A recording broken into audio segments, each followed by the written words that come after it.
안녕하세요. 오늘 저희는 당신과 함께 상담에서 활용되는 기법 중 하나죠.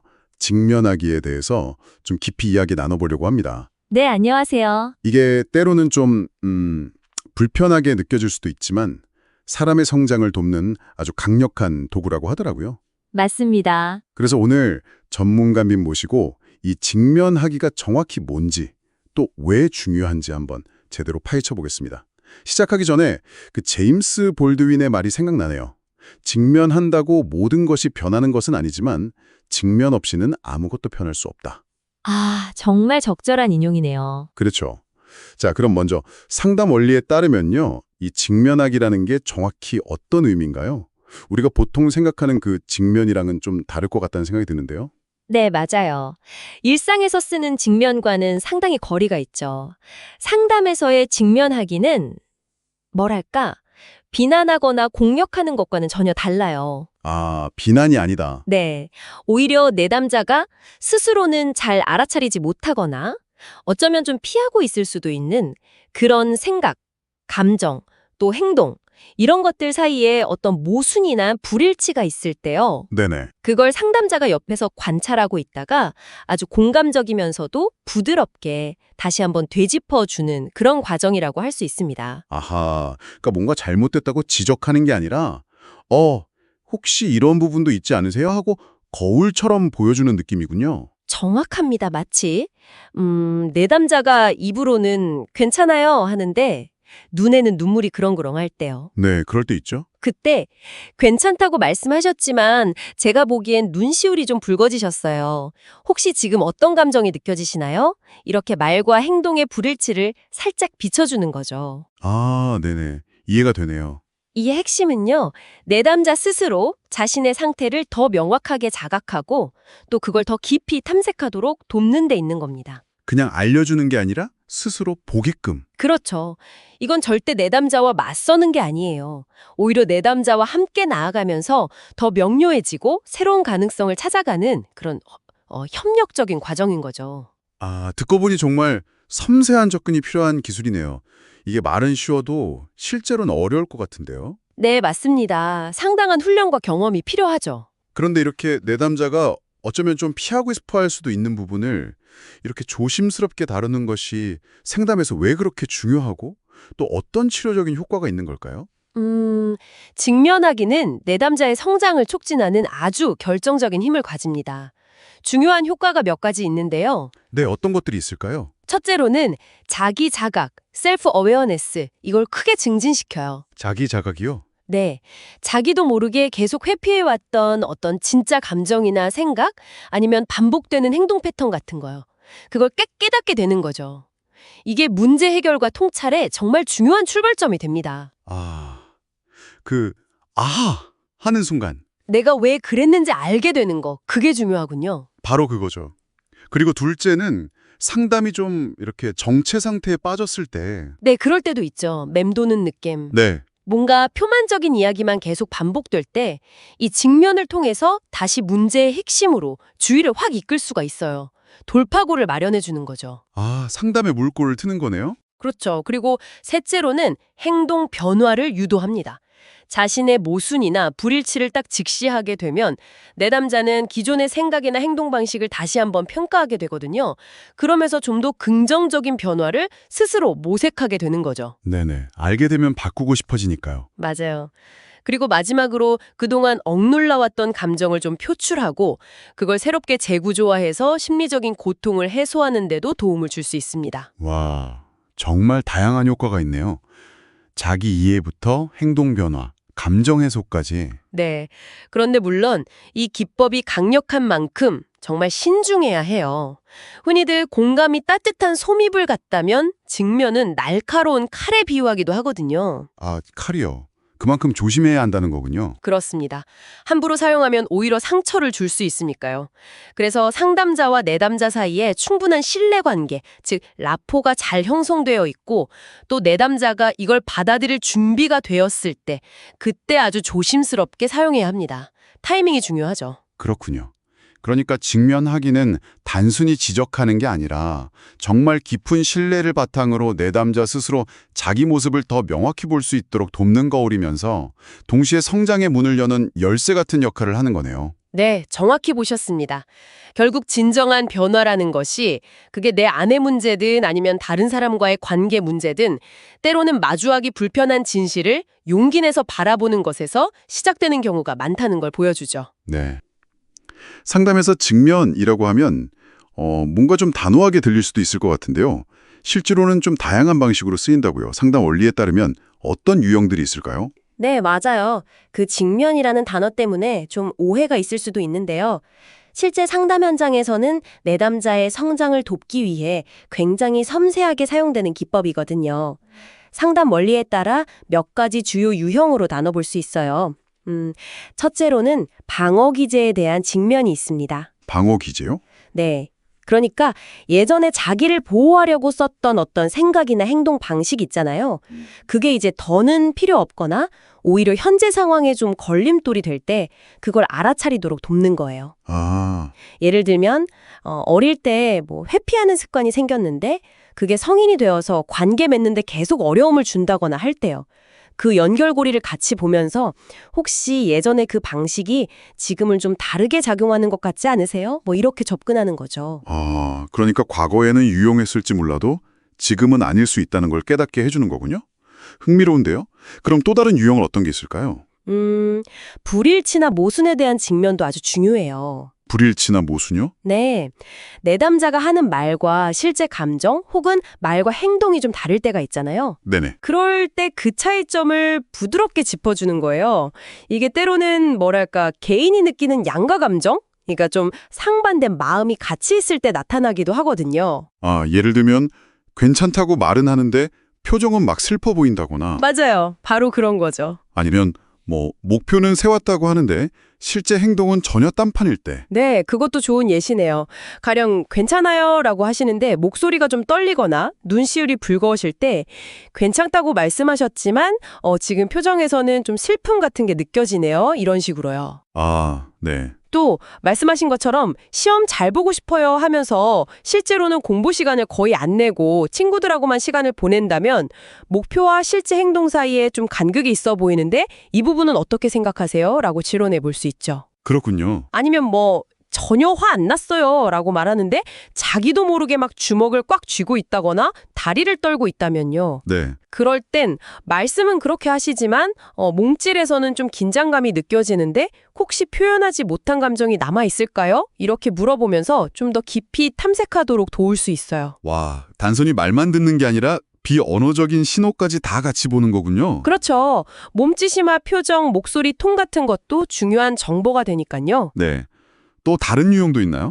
인지적인 접근을 할 때는 비합리적인 사고에 대한 직면을 쓰기도 해요. 비합리적인 사고요? 네. 상담 원리에 따르면 우리 감정이나 행동에 영향을 미치는 어떤 핵심적인 생각이나 신념 같은 게 있잖아요. 근데 그 생각이 좀 왜곡되어 있거나 너무 극단적이어서 그게 오히려 정서적인 어려움을 만들 때가 있거든요.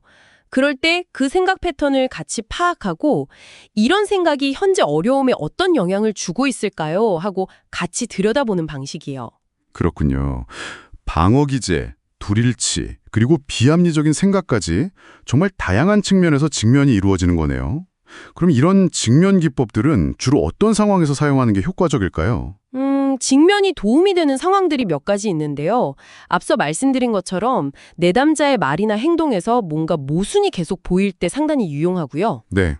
또 대화 중에 어떤 특정 주제만 나오면 자꾸 피하거나 아니면 다른 사람의 어떤 생각이나 감정을 받아들이기 좀 어려워하는 모습을 보일 때도 시도해 볼 수 있어요. 회피할 때도요? 네. 그리고 자신이나 혹은 다른 사람에게 좀 해로운 행동, 그러니까 위험할 수 있는 행동을 반복할 가능성이 보일 때도 필요하고요. 문제를 조금 더 객관적인 시각으로 바라볼 수 있도록 도울 필요가 있을 때도 직면이 도움이 될 수 있습니다. 결국 문제를 좀 제대로 보지 못하거나 아니면 계속 같은 패턴에 갇혀 있을 때, 그럴 때 좀 쓰이는 거군요. 네, 정확해요. 특히 그 문제를 계속 만들어내는 어떤 역기능적인 행동 패턴, 뭐랄까 악순환 같은 거 있잖아요. 네네, 있죠. 그걸 스스로 깨닫고 좀 변화하도록 도울 때 정말 효과적이에요. 예를 들어 볼까요? 직장 동료랑 갈등이 생길 때마다 습관적으로 괜찮아, 괜찮아 하면서 자기 감정을 그냥 꾹 누르는 분이 있다고 해봐요. 네. 상담자는 이럴 때 과거에 좀 어려운 환경에서 자신을 지키기 위해 괜찮은 척하는 게 최선이었을 수 있겠네요. 그런데 혹시 그 방식이 지금 동료와 솔직하게 관계 맺는 데는 좀 방해가 되고 있진 않을까요? 이렇게 질문해 볼 수 있어요. 와. 과거의 그 대처 방식이랑 현재 문제 사이의 연결고리를 스스로 탐색하게끔 돕는 거죠. 와. 그 과거의 생존 전략이 현재에는 오히려 독이 될 수 있다는 걸 깨닫게 하는 질문이네요. 정말 강력한 개입이 될 수도 있겠는데요. 네, 그렇죠. 그래서 직면은 상당히 신중하게 사용되어야 하고요. 여기서 또 중요한 게 상담에서의 지금 여기, here and now 경험을 활용하는 즉시성이에요. 즉시성이요? 네, 상담 중에 바로 그 순간에 내담자가 보이는 특정 행동 패턴들 있잖아요. 예를 들면 중요한 이야기가 나올 때마다 갑자기 약속을 취소하려고 한다거나 아니면 방금 이야기 나눈 것처럼 말과 표정이 계속 모순된다거나 하는 거예요. 자, 상담실 안에서 벌어지는 일들을 바로 다루는 거군요. 맞아요. 그걸 그 순간에 함께 다루는 거죠. 지금 저와 이야기하면서도 비슷한 패턴이 나타나는 것 같은데 혹시 이게 현실에서도 비슷하게 작용하나요? 이런 식으로요. 이렇게 하면 내담자는 자기 문제가 실제 관계에서 어떻게 작동하는지를 그냥 머리로만 하는 게 아니라 직접 경험하면서 이해하게 돼요. 체험적으로 알게 되는 거군요. 네, 그게 훨씬 더 깊은 통찰로 이어질 가능성이 크죠. 오늘 상담 원리에 기반해서 직면하기가 실제로 어떻게 활용되는지 다양한 유형과 사례들을 통해서 쭉 살펴봤는데요. 내담자가 스스로 좀 보지 못하거나 피하고 있는 생각, 감정, 행동의 어떤 간극들 이런 것들을 섬세하게 다루면서도 변화를 위한 정말 강력한 계기가 만들어줄 수 있는 기법이라는 생각이 드네요. 네, 맞습니다. 직면은 결국 자기 이해를 돕고 성장으로 나아가게 하는 과정이니까요. 상담 전문가로서 이 직면하기를 사용할 때 가장 중요하게 고려해야 할 점들은 뭘까요? 오늘 그 핵심 원칙들을 좀 짚어주시죠.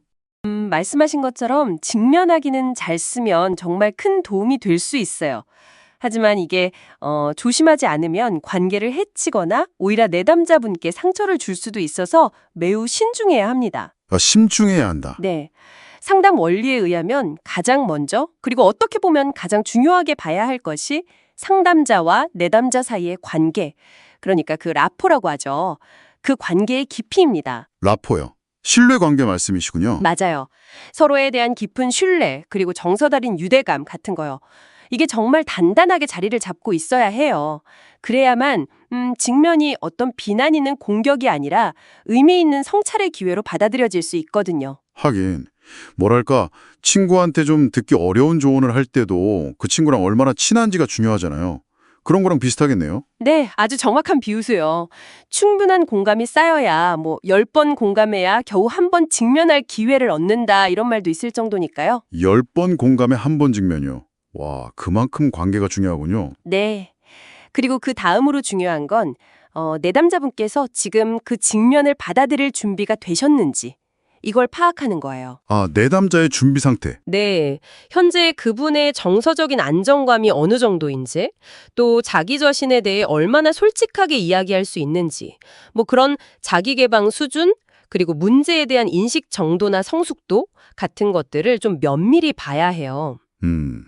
만약 내담자분이 지금 너무 불안정하시거나 아니면 굉장히 방어적인 태도를 보이고 계신다면 그때는 직면을 시도하지 않는 것이 좋습니다. 오히려 해가 될 수 있어요. 그렇군요.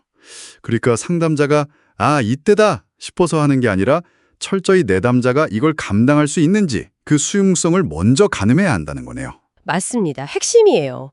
그리고 또 하나 중요한 게 타이밍과 맥락이죠. 타이밍이요? 언제 하느냐? 네, 언제 그리고 어떤 상황에서 직면을 제시하는지가 효과에 정말 큰 영향을 미쳐요. 가장 좋은 건 내담자분 스스로가 자신의 어떤 문제나 혹은 말과 행동 사이의 불일치 같은 걸 어렴풋이 느끼기 시작할 때? 스스로 뭔가 좀 이상하다 느낄 때쯤? 네, 바로 그때. 그리고 그 문제의 본질과 자연스럽게 이야기가 연결될 때 직면이 가장 효과적이에요. 그래서 보통 상담 초기보다는 관계도 좀 무르익고 서로 탐색이 충분히 이루어진 중기 이후에 더 많이 사용되는 편이고요. 그냥 툭 던지는 게 아니라 내담자의 그 인식의 흐름을 잘 따라가면서 아주 자연스럽게 제시되어야 하는 거군요. 네, 그렇죠. 그럼 이제 어떻게 말하느냐, 그 표현 방식도 굉장히 중요할 것 같은데요. 아, 맞습니다. 정말 중요해요. 직면은 절대 비난이나 평가, 지적이 되어서는 안 돼요. 그게 아니라 우리 이 부분에 대해서 같이 한번 탐색해 볼까요? 하는 어떤 초대 같은 느낌이어야 하거든요. 초대요? 네. 그래서 말투도 굉장히 중요해요. 단정적이거나 비판적인 어조는 피해야 하고요. 대신 좀 조심스럽고 잠정적인 언어를 사용하는 게 좋아요. 예를 들면 혹시 이런 면도 있지 않을까요? 라든가 제가 보기에는 어쩌면 이렇게 느껴지기도 해요. 와 같이 약간 가설적인 형태로 질문하는 거죠. 단정 짓지 않고 그럴 수도 있겠다 하는 식으로요? 네. 혹은 말씀하시는 내용이랑 지금 행동하시는 것 사이에 조금 다른 점이 보이는 것 같은데 혹시 어떻게 생각하세요? 처럼 그냥 상담자가 관찰한 바를 부드럽게 전달하면서 내담자의 생각을 묻는 방식도 있고요. 아, 관찰한 사실을 전달하고 의견을 묻는군요. 네. 특히 우리나라처럼 좀 간접적인 소통 방식을 선호하는 문화에서는 이런 표현 방식에 더욱 세심한 주의가 필요합니다. 너무 직설적이면 상처를 받거나 관계가 어색해질 수 있으니까요. 하긴 같은 말이라도 다르고 다르다고 하잖아요. 어떻게 표현하느냐에 따라서 정말 천지 차이로 받아들여질 수 있겠네요. 맞아요. 자, 그럼 이제 이 직면 기법을 사용할 때 상담자가 반드시 지켜야 할 원칙이나 뭐랄까 윤리적인 고려사항 같은 것들도 있을 것 같아요. 어떤 점들을 좀 유념해야 할까요? 네, 이것도 아주 중요한 부분인데요. 상담 원리에 따르면 몇 가지 꼭 지켜야 할 원칙들이 있어요. 우선 제가 아까 관계만큼이나 강조했던 건데요. 공감이 없는 직면은 절대 안 됩니다. 공감 없는 직면은 금지다. 네. 내담자의 감정이나 입장에 대해서 충분히 이해하고 공감하는 마음 없이 행해지는 직면은 그냥 비난이나 공격으로 느껴질 가능성이 아주 높아요. 관계만 상하게 되죠. 그렇겠네요. 그리고 직면을 했을 때 그걸 받아들일지 말지는 전적으로 내담자의 선택이라는 점을 존중해야 해요.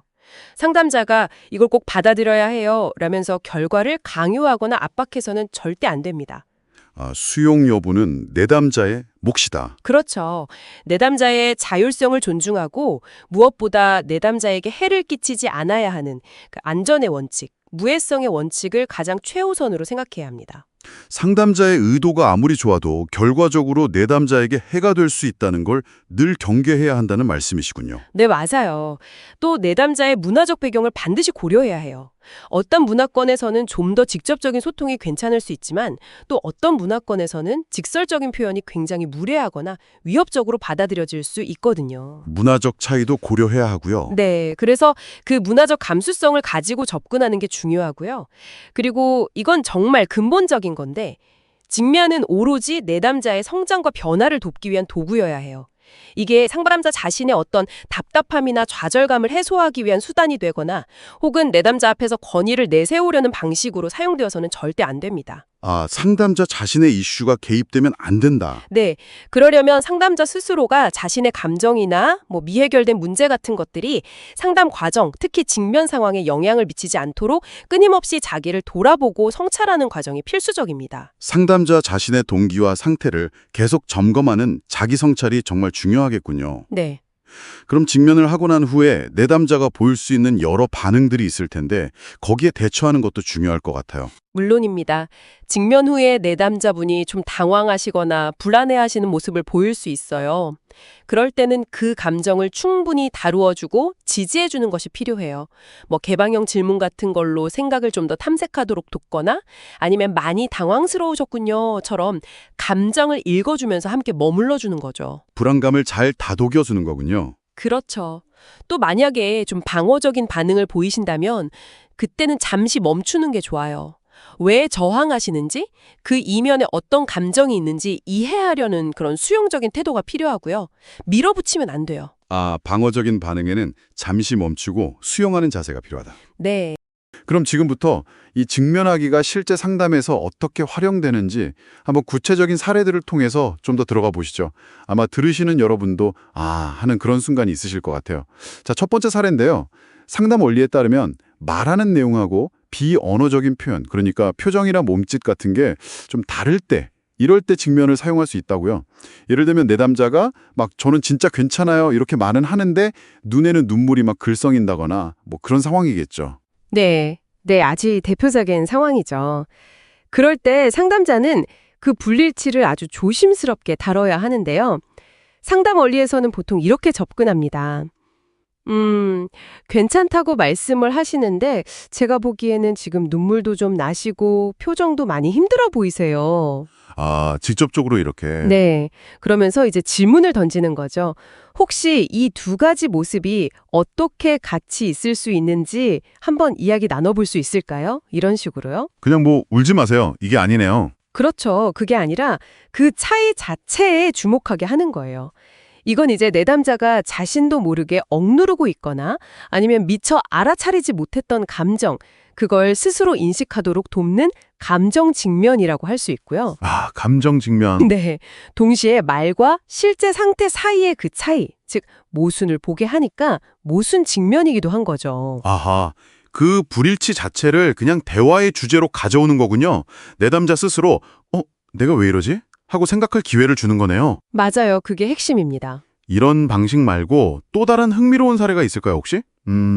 반복되는 행동 패턴 같은 거요. 예를 들어 머리로는 나 이거 바꿔야 하는데 행동은 계속 똑같이 하고 있는 그런 경우요. 이것도 직면의 대상이 되나요? 그럼요. 아주 중요하고 또 효과적인 적용 대상이죠. 상담 원리에 나오는 예를 하나 들어볼게요. 어떤 내담자가 있었는데 연애를 정말 간절히 하고 싶다고 계속 말했어요. 네. 그런데 막상 누가 소개를 시켜주거나 해서 데이트 약속이 잡히면 꼭 이런저런 핑계를 대면서 취소를 하는 거예요. 계속. 하고 싶다고는 했는데. 네. 그러면서 표면적으로는 사실 연애가 좀 귀찮아요. 뭐 이런 식으로 말을 했지만 그 행동 이면을 보면 관계에 대한 갈망 같은 게 분명히 보이거든요. 머리로 생각하는 이유랑 실제 마음 행동이 또 달랐던 거네요. 그렇죠. 모순이 있었던 거죠. 그분한테는 그럼 어떻게 직면을 하셨나요? 좀 조심스러웠을 것 같은데. 네, 이것도 역시 부드럽게 접근했죠. 이렇게 질문했어요. 연애가 좀 귀찮다고 느끼시면서도 또 한편으로는 계속 새로운 만남을 꾸준히 찾고 계시는 모습이 있으시네요? 네네. 혹시 이 두 가지 마음이 선생님 안에서 어떻게 함께 있을 수 있는 걸까요? 이 모순에 대해서 한번 같이 이야기 나눠보면 어떨까요? 이런 식으로요. 와, 그렇게 물어보셨군요. 결과는 어땠어요? 그 모순을 딱 마주했을 때 내담자 반응이 궁금하네요. 처음에는 조금 당황해하셨죠. 약간 방어적인 모습도 보이고. 그럴 수 있겠네요. 네, 그런데 이제 신뢰관계가 있으니까 대화를 좀 더 나눠보면서 결국에는 아주 깊은 속마음을 털어놓으시더라고요. 사실은요, 관계가 깊어지는 게 너무 두려워요. 누군가에게 또 버림받을까 봐. 버림받을까 봐. 네, 상처받기 전에 그냥 제가 먼저 관계를 끊어내는 것 같아요. 이렇게요. 와. 그러니까 귀찮음이라는 건 사실 표면적인 이유였고 그 뒤에는 버림받음에 대한 아주 깊은 두려움이 숨어 있었던 거죠. 이게 바로 핵심 문제였던 거예요. 그렇군요. 이때 그 귀찮음이라고 표현했던 건 어떻게 보면 일종의 방어 기제였던 셈이죠. 방어 기제. 자기도 모르게 자기를 보호하려고 했던 거군요. 그렇죠. 무의식적인 심리적 전략인 거죠. 직면은 바로 이 방어 기제를 내담자 스스로 인식하고 그 너머에 있는 진짜 감정과 욕구를 보도록 도와준 거고요. 와, 정말 흥미롭네요. 이게 단순히 행동을 바꾸라고 막 다그치는 게 아니라 그 행동 뒤에 숨어 있는 진짜 이유, 진짜 감정을 스스로 깨닫도록 돕는 과정이라는 게 인상 깊습니다. 듣고 계신 여러분도 혹시 어떠신가요? 내 말과 행동 사이에 좀 불일치가 있다거나 아니면 내 마음속에서 서로 막 부딪히는 다른 목소리들이 있다는 걸 느껴보신 적 없으신가요? 어쩌면 그 불일치 지점 안에 여러분이 아직 제대로 만나지 못한 중요한 이야기가 숨어 있을지도 모르겠습니다.